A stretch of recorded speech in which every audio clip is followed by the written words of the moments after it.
चंदनवा के मौगी पटिया बहना। Recording by Apara music Nawada. चंदनवा के मौगी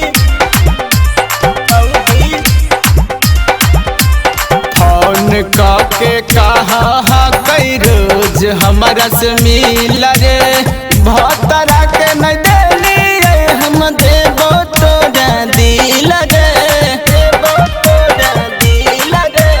फोन के कहो कई रोज हमारा से मिल रे भतरा के न देलिए हम देबो तोरा दिल रे। कि रोजे वीडियो कॉल करके मुस्काब है ना। कि रोजे वीडियो कॉल करके मुस्काब है ना।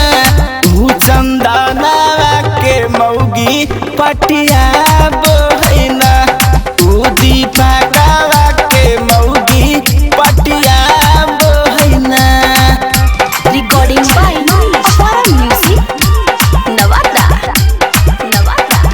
चंदनवा के मौगी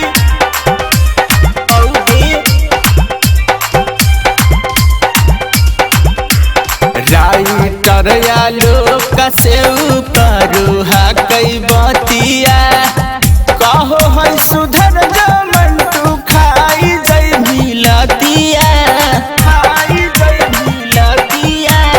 राइटर या लोग से करू हा कई बतिया कहो है सुधर जमन तू खाई जई मिलतिया।